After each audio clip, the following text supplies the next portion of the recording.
तो मैंने रिकॉर्डिंग से शुरू कर दी है। अच्छा हम लोग ना सॉरी मैंने डिवाइस आजकल बड़ी जल्दी डेड होना शुरू हो गया, पता नहीं क्यों। डिवाइस कौन सी है आपकी? मेरा लैपटॉप है भाईजान।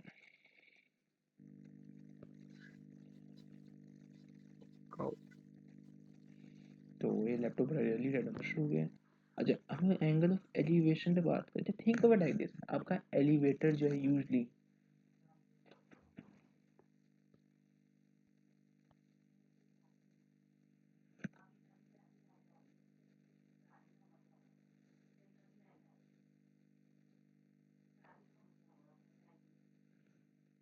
अच्छा मैं आपको बताया था।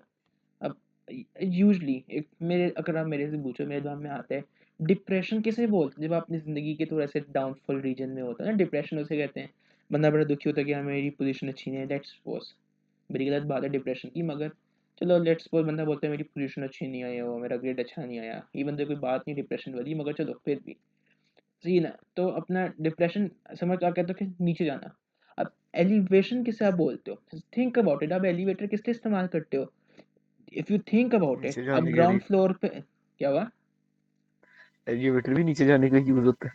यार वहाँ वही तो मैं बताने लगा। अब लेट्स सपोज आप ग्राउंड फ्लोर पे खड़े हो, सही है, कॉम्प्लेक्स ना बनाओ अपनी चीजें। ग्राउंड फ्लोर पे खड़े हो, आपने ऊपर जाना है, तो आप क्या इस्तेमाल करोगे? एलिवेटर। जस्ट यूज ऊपर सिंपल जाने के लिए। एग्जांपल्स टू अंडरस्टैंड कि डिप्रेशन का मतलब है नीचे जाना जिंदगी में, एलिवेशन का मतलब है यार ऊपर जाना है, एलिवेट योरसेल्फ। टीचर नहीं बोलते कि एलिवेट, तुम इससे बेहतर हो, एलिवेट योरसेल्फ। तो वैसे मैं बोल रहा हूँ, सही। तो ये एंगल ऑफ एलिवेशन कुछ इस तरह की सिचुएशन होती है। अब देखो अब इसका स्ट्रेट फॉरवर्ड क्वेश्चन आता है, स्ट्रेट फॉरवर्ड। अब वो होता है थोड़ा सा अपना सिचुएशनल बेस्ड। एक यूजली सवाल किस तरह का आता है, मुझे एक बड़ा प्यारा क्वेश्चन याद है। सो क्वेश्चन है क्लॉक टावर वाला सवाल है। A person X is standing on the base of a cliff. Okay, जी। अब ये हमारे पास ट्रायंगल बन जाता है कुछ इस तरह का। मैं ट्रायंगल बना दूं पहले, फिर मैं साथ साथ क्वेश्चन की स्टेटमेंट भी पूरी करता हूँ। ये देखो, ये हमारे पास ये कुछ इस तरीके से। अब ये देखो, ये पर्सन, ये अल्लाह का बंदा है, ये मुझे समझ नहीं आ रहा नशई को क्या मसला है, ये क्लिफ को क्यों देख रहा है ऊपर, ये हमें नहीं पता। मगर ये पता है कि अल्लाह का बंदे को किसी और हालत में बैठा हुआ है। अब देखो ये द पर्सन है x is standing on the base of a Cliff and seeing the flag on the top of the Cliff, on the top of the cliff। सही है। अब ये अल्लाह का बंदा इस जहाँ झंडे को देख रहा है, पता नहीं क्यों, ये हमें नहीं पता, मगर हम तो सही समझ रहे हैं इस वाली बात को। हम मैं बोलता हूँ ये एफ है, सही है। और अपना ये आप इसे कोई भी ए बी सी डी, अब इसे एक्स की जगह कर लो, वाई कर लो, इसे जी कर लो। अब देखो ये एक्स वाई जी है, अब उसने बोला है अपना find the angle of elevation from base to the flag। Okay, अब देखो अपनी सिंपली बड़ी सिंपल सी बात है, उसने आपको बोला है फ्रॉम द बेस एक्स, जिधर अल्लाह का बंदा खड़ा है, टू द फ्लैग। अब बड़ी सिंपल सी बात है, आपने एक्स से लेके ऊपर की तरफ एलिवेटेड एंगल देखने हैं। एलिवेटेड एंगल मतलब कि एंगल ऑफ एलिवेशन के, जिस एंगल की वजह से हम लोग ऊपर की तरफ देख रहे हैं। बंदा इधर खड़ा है तो उसका ऑफ कोर्स उसका मुंह जो होगा वो इस तरफ होगा ना, थोड़ा सा इधर देख रहा होगा ना, वो ऊपर की तरफ देख रहा होगा इस पॉइंट से ना, जी। देख ऊपर देख रहा हो तो अपना मुंह ऊपर उठा रहा है, अपना मुंह एलिवेट कर रहा है, तो वो एंगल ऑफ एलिवेशन होगा ना इस पॉइंट से। तो एक्स से लेके वो ऊपर वाली डायरेक्शन में जो जा रहा है हमारे पास, ये एंगल ऑफ एलिवेशन है। अब ये मैंने angle of elevation x mark कर लिया। मेरे पास लेट्स सपोज ये क्लिफ जो है वो 15 मीटर की है, और मेरे पास ये बेस जो है दैट इज ऑफ 10 मीटर। क्या मैं इसका अब निकाल सकता हूँ एंगल ऑफ एलिवेशन? जी निकला कैसे निकालोगे? है। एंगल निकालना है ना हमने। जी जी, यहाँ पे हमारे पास लग जाएगा 10 लगेगा। 10 लगेगा, एक्सीलेंट। ओके, अब ये 10x is equal to perpendicular over base. अबे एक्स जो इसमें 3D इमेजेस आती हैं, एलिवेशन और डिप्रेशन, डिप्रेशन ही कहते हैं ना, हाँ डिप्रेशन, ये वो भी आती उनके अंदर मुझे ज्यादा बेसिकली इशू आता है, क्योंकि उनमें मैं घूम जाता हूँ कि हमारे पास 3D में किस तरह बनेगा। Okay, no issues at all. देख उसको भी देख लेंगे, उसमें क्या मसले वाली बात है। मैं कौन सा भागी जा रहा हूँ मैं कौन सा भाग रहा हूँ भाई। अच्छा, ये देखो हमारे पास है x is equal to 56.30 degree. हमें पता है कि ये एंगल को हमेशा नॉन एग्जैक्ट एंगल को हमेशा 56.3 मतलब कि पूरी पूरी वैल्यू वन डेसिमल प्लेस में लिखना होता है। ये हमारे पास एंगल ऑफ एलिवेशन। अब now think of it like this, now I will give a very personalised example. Please मेरी इस बात को माइंड मत करिएगा जुनेद भाई, आई होप सही है। राइट, क्यों करना। ये जुनेद भाई खड़े हैं, ओके, ये जुनेद भाई खड़े हैं और ये जुनेद भाई अपनी खिड़की में खड़े हैं एक्स, और इधर से गुजर रहे हैं वाई, आइसक्रीम वाले अंकल। इनकी नीयत बड़ी खराब है, मगर इनको आइसक्रीम की सिर्फ देखने की इजाजत है कि उसकी अम्मा ने इसे पैसे नहीं दिए। सही है, इजाजत नहीं मिली क्योंकि एग्जाम में गंदे नंबर है। अब ये इधर एक्स पे कौन खड़ा है, जुनेद भाई। वाई पे कौन खड़ा है, आइसक्रीम वाला बंदा, आइसक्रीम वाला बंदा, सही है। और एक घर के गेट पे कौन बैठा हुआ है, अम्मी जान, सही है। अब मुझे बताओ जुनेद भाई सिर्फ आइसक्रीम को देख ही सकते हैं ना, या ये ऐसे जा सकता है, बताओ ये ऐसे जा सकता है ये, नहीं। नहीं जा सकता। जुनेद भाई सिर्फ और सिर्फ आइसक्रीम को देख सकते हैं, क्योंकि उनकी किस्मत में सिर्फ अभी आइसक्रीम को देखना ही लिखा है, क्योंकि उसकी अम्मी जान ने उसे बाहर नहीं जाने देना। सही है। अच्छा अब मुझे बताओ, क्या आप अपना मुंह ऊपर करके देख रहे हो, या आप अपना मुंह गंदी नींद के साथ नीचे करके देख रहे हो आइसक्रीम की तरफ, नीचे कर। नीचे करके। मुझे बताओ कि अब आपका अपना मुंह ऊपर है या नीचे, नीचे। हमने क्या बात की थी, अगर नीचे होगा तो आपने इसको किससे रिलेट करना है, एंगल ऑफ डिप्रेशन के साथ, सही है ना। तो अब मुझे बताओ, अगर सवाल की स्टेटमेंट कुछ इस तरीके से है, Junaid is at window x staring ice cream man, staring the ice cream man, सही है, staring the ice cream man, okay. Find the angle of depression from Junaid to ice cream man, okay. अब मुझे बताओ कि अगर क्वेश्चन रिवर्स होता, ये बोलता कि आइसक्रीम मैन से जुनेद का मुझे एंगल बताओ, तो वो कौन सा एंगल होता। आइसक्रीम मैन वो एलिवेशन। Elevation, excellent. सीधी सी बात है, आसान सा सवाल है। हमें हमने ऐसे सवाल तो बहुत किए हुए हैं। अब लेट्स सपोज बिल्डिंग का, अच्छा ये कौन आया मेरा भाई, ये रेट इज ओ, है तो बड़ा लेट हो गया भाई। अस्सलाम वालेकुम हमाद भाई। वालेकुम सलाम। यार बहुत जल्दी आए हो तुम यार, चलो। और वो आज आपका मैसेज ही नहीं आया ज्वाइन का मुझे। ओ यार क्लास का टाइम ही ज्वाइन कर लिया करो यार, ज्वाइन कर लिया करो बगैर मेरे कहे। यार जुनेद भाई आप मैसेज कर दिया करो यार, चलो मैं भूलने वाला बंदा हूँ, सही है। ओके ओके जुनेद ओके भाई। ओके अच्छा ओके ओके। चलो, हमारे कोई इशू नहीं, हम लोग रिवाइज कर लेते हैं थोड़ा सा। हमने कोई नई चीज़ नहीं की, हमने सिर्फ सवालों की टाइप की है, हमने कोई नई चीज़ नहीं की। हमने सिर्फ सवालों की टाइप्स को थोड़ा बहुत डिस्कस किया है, थोड़ा सा रिवीजन कर लेते, जुनेद भाई की भी हेल्प हो जाएगी थोड़ी सी। हमने बेरिंग्स पे बात की थी, हमने बेरिंग्स के ऊपर ज़्यादा बात नहीं की, क्योंकि इसका जो टॉपिक है ना, actually what I believe while teaching, इसका आधा चैप्टर इज फ्रॉम ज्योमेट्री। आपने ज्योमेट्री क्योंकि हमने नहीं की हुई, तो हम लोग इसको आगे फर्दर डिस्कस नहीं कर रहे थे, सही है। अब हमने बेरिंग पे कल जितनी बात की थी बस उतनी ही बात की थी। उससे एक नई बात बस ये की है कि अगर हमने क्वेश्चन आते हैं find a bearing of A from B, तो जो फ्रॉम के बाद लेटर होता है ना, पोजीशन, आपने उसकी बात करनी होती है, उसके लिहाज से दूसरे लेटर का आपने बेरिंग ढूंढना होता है, दूसरी पोजीशन का। अब देखो ये बी था, बी के लिहाज से अगर हम एंटी क्लॉकवाइज घूमना शुरू हुए, तो ये ए का बेरिंग इधर बनता है, कुछ ये इस तरह बनता है। तो अगर इसके हमने एक्स वैल्यू दी हुई है, तो ये इसका बेरिंग है। ये जो मैंने पर्पस से डिनोट किया, ये इसका बेरिंग नहीं है, ओके। इसमें कोई मसले वाली बात हमाद भाई?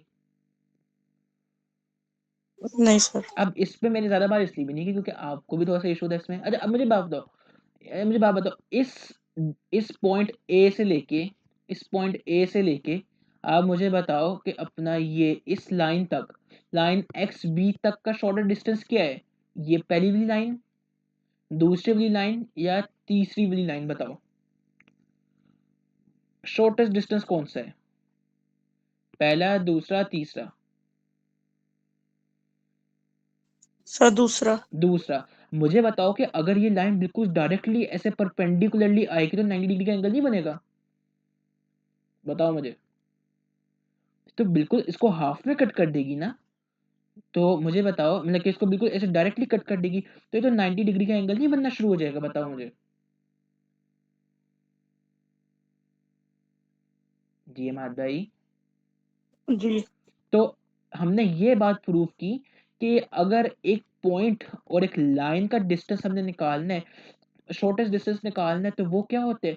वो होता है perpendicular distance from the line to the अपना पॉइंट।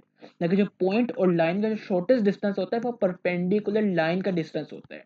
तो हमने यही बात की, हमने कहा कि हमने एक ट्राइंगल लिया, हमने उसने कहा कि बी सी, पॉइंट ए से लेके पॉइंट लाइन बी सी तक आपने एंगल वो शॉर्ट डिस्टेंस निकाला। हमने क्या किया, हमने लाइन लगाई और हमने कहा कि भाई 90 डिग्री का एंगल बना लिया इसने, क्योंकि हमें पता शॉर्ट डिस्टेंस में परपेंडिकुलर लाइन होती है। हमने देखा कि एक पाइथागोरस थ्योरम लग सकते हैं इन पे, क्यों? क्योंकि राइट एंगल ट्राइंगल बन गए हमारे पास, दो राइट एंगल ट्राइंगल आ गए। अब क्या किया हमने सिंपली कहा कि हम लोग इस ट्राइंगल के लिहाज से अपना लाइन ए एक्स निकालेंगे क्योंकि वो शॉर्टेस्ट डिस्टेंस है। हमने कहा कि भाई हम लोगों ने इसको ट्राइंगल बनाया, हमने इस ट्राइंगल को रफ वर्क में बनाया और हमने कहा कि भाई हम लोगों के पास हाइपोटेनस है, हमें परपेंडिकुलर निकालने का, हमें सी मिल जाए किसी तरह, तो हम लोग जो है अपना ये एंगल, ये पाइथागोरस थ्योरम पे हम लोग साइन लगा के इसे निकाल सकते हैं। हमने अब क्या किया, हमने ये किया कि हमें पता है कि एक ट्राइंगल में के टोटल एंगल किसके बराबर होते हैं? बताओ मुझे, ट्राइंगल के टोटल एंगल किसके बराबर होते हैं?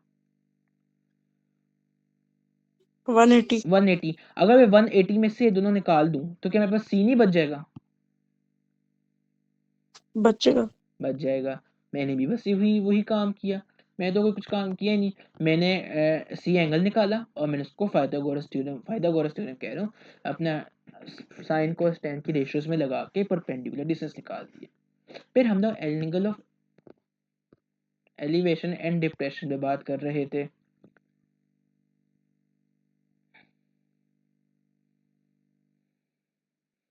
अच्छा, ओके। अच्छा मैं आपको बता रहा था कि अब हमने एंगल ऑफ एलिवेशन डिप्रेशन पे बात कर रहे थे। अब देखो एंगल ऑफ एलिवेशन क्या है कि आपका जो एंगल है दैट इज एलिवेटिंग, मतलब ये कि सेंस में मेरा सारी बात का मतलब ये कि देखो एंगल ऑफ एलिवेशन का मतलब ये है कि जब आपको एक ऐसा एंगल जब हम लोग उसको लाइन बनाए ना तो वो ऊपर की तरफ जा रही है। देखो अब देखो, अगर मैं लेट्स सपोज इधर खड़ा हूँ, ओके, और मैं ऊपर की तरफ देख रहा हूँ एक बिल्डिंग के ऊपर, ये बिल्डिंग इस तरीके से है, ये बिल्डिंग की हाइट है, ये उसकी बेस है। अब देखो मैं जब इसको ऊपर की तरफ देख रहा हूँ, ऊपर की तरफ, तो मेरा एक एंगल नहीं बन रहा है, एंगल ऑफ, अब इस एंगल को क्या बोलेंगे? Angle of elevation. क्यों? क्योंकि उसकी वजह से हम लोग जो बंदा है या जो लाइन है वो ऊपर की तरफ जा पा रही है। तो ये कौन सा एंगल ऑफ एलिवेशन? सही है। अब हमने एग्जांपल ये की कि जो हमने एंगल ऑफ एलिवेशन निकालना था किसका, क्वेश्चन क्या था? क्वेश्चन ये था कि एक बंदा जब वो एक्स पे खड़ा है at the base of a Cliff, अच्छा अब बेस ऑफ अ क्लिफ है, एंड उसने वो जो वाई पे ना क्लिफ के टॉप पे देखा अपना एक फ्लैग। अब उसने वो फ्लैग देखा, उसने कहा कि आपने एंगल ऑफ एलिवेशन ढूंढना फ्रॉम एक्स टू वाई। अब देखो एंगल ऑफ एलिवेशन की थोड़ी सी टिप क्या है कि जो हमारा एंगल होता है ना, जब उसकी जो हम लोग लाइन देखते हैं बेस के अलावा जो दूसरी लाइन होती है वो ऊपर की तरफ जा रही होती है। क्या ये इसमें ऊपर की तरफ जा रही है? यस, क्योंकि एंगल ऑफ एलिवेशन है, ऊपर की तरफ जा रही है। एंगल ऑफ एलिवेशन से मतलब कि वो एंगल जब हमारी दोनों लाइंस में से एक लाइन है वो ऊपर की तरफ जा रही हो, उसकी वजह से एंगल ऑफ एलिवेशन बन रहा है। अब एंगल ऑफ एलिवेशन बन गया, हम लोगों ने डायरेक्टली क्या किया, बस सिंपली हम लोगों ने इसमें ये वाला एंगल निकाल लिया और हम लोगों के पास हमने tan से अपना एंगल निकाल दिया। अब हम एंगल ऑफ डिप्रेशन की बात कर रहे थे। अभी देखो, अब जुनैद भाई जो है वो अपनी खिड़की में खड़े हुए आइसक्रीम वाले बंदे को देख रहे हैं, उन्होंने कहा कि भाई मेरी अम्मी हमें जाने नहीं दे रही। अब देखो, अब वो नीचे की तरफ देख रहा, क्योंकि वो नीचे की तरफ देख रहे हैं, मुझे बताओ हमारा ये कौन सा एंगल बनेगा? ये नीचे की तरफ देख रहे हैं, बताओ क्या ये एंगल ऑफ डिप्रेशन है या एंगल ऑफ एलिवेशन है, मुझे बताओ। Sir depression. डिप्रेशन, तो इजी सी बात है हमारे भाई के लिए, ठीक है ना, ये डिप्रेशन का एंगल है। अब देखो सीधी सी बात है, अगर उसने हम लोगों को लेट्स सपोज ये 15 दिया हुआ है या 25 दिया हुआ है, हम लोग सिंपली जो है अपनी कौन सी रेशो लगाएंगे, कौन सी रेशो लगाएंगे बताओ, कौन सी रेशो लगाएंगे। हाँ जी यार, दोनों में से कोई भी बता दे कौन सी ट्रिग्नोमेट्रिक रेशो निकलेगी, लगाएंगे हम लोग। मुझे बता, हमारे पास परपेंडिकुलर है, हाइपोटेनस और बेस है, तो कौन सी लगेगी इसमें वो से। वो पहले वाली क्या कहते हैं, साइन। साइन। जुनेद भाई, मैं ना इधर से अपनी ना वो अपनी बिल्डिंग की खिड़की से वो जूता फेंकूंगा। हाँ, ये कौन सा एंगल निकालेगा मुझे बताओ, ये तो एंगल वाई नहीं निकालेगा। अच्छा जी जी, सॉरी तो सॉरी। इसका मतलब ये कि हम लोगों को क्या करना, हमने कोई ट्रायंगल को उल्टा करना पड़ेगा। हमने इस ट्रायंगल को फिर से रिकंस्ट्रक्ट किया, हमने इसको रिकंस्ट्रक्ट करके इसको इधर y रखा, इधर x रखा और इधर z रखा। हमारे पास एक्स जी क्या है, डेट इज 15, और अब एक्स वाई क्या है हमारे पास, डेट इज 25। अब बताओ कौन सी ट्रिग्नोमेट्रिक रेशियो लगेगी, अब बताओ। हमने सिर्फ ट्रायंगल की डायरेक्शन बदली ताकि हमारे पास इधर ये वाला एंगल आ जाए। बताओ अब क्या, अब कौन सी ट्रिग्नोमेट्रिक रेशियो लगेगी। अब हमारे पास लगेगी COS कॉस। कोस। तो हमने simply cos equals to base over height का फॉर्मूला लगा दिया। अब देखो हम लोग पता है इधर क्या कर सकते थे, अब इधर देखो, अब क्योंकि किसी का बार होता है बच्चे को मुश्किल हो जाती है, हम लोग क्या कर सकते हैं, हम लोग ये वाला एंगल निकाल लेते और फिर इन दोनों को 90 और इसको ऐड करके 180 में से क्या कर देते, z प्लस वाई को 180 में से क्या कर देते, माइनस कर देते, हमारे पास कौन सा एंगल आ जाता है, एंगल एक्स आ जाता, एंगल एक्स आ जाता डायरेक्टली। तो आप दोनों मेथड से कर सकते हो, उसका कोई मसला नहीं है। अब हमने कोस लगा लिया इधर, अब cos equal to X equal to base over height. Base के हमारे पास 15, हाइट के 25, ये हम लोग इसको डिवाइड करते हैं तो हमारे बनते हैं 3/5। अगर इससे में 3/5 बनता है, ये बनता है हमारे पास 0.6। अगर मैं इसको कोस से सोल्व करता हूँ तो मेरे पास क्या आंसर आना चाहिए, मेरे पास आंसर आना चाहिए ये cos x equal to cos inverse.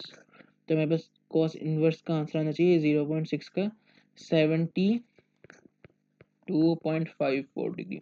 और क्योंकि मुझे पता है कि ये एक नॉन एग्जैक्ट वैल्यू है एंगल की, तो मैंने इसे 72.5 डिग्री मतलब कि अपने वन डेसिमल प्लेस पे राउंड ऑफ करना है। Okay, now this is the angle of depression. इसमें कोई मसले वाली बात है तो मुझे बताओ, इसमें कोई मसले वाली बात है तो मुझे बताओ आप दोनों में से। नहीं सर। चलो एक्सीलेंट, गुड जॉब हो गया फिर ये तो सर हमारे लिए। हमारे पास एंगल ऑफ डिप्रेशन भी डिस्कस हो गया, बेरिंग भी डिस्कस हो गया, एंगल ऑफ एलिवेशन डिप्रेशन भी हो गया, परपेंडिकुलर लाइन डिस्टेंस भी हो गया एंड एवरीथिंग, वो सब हो गया।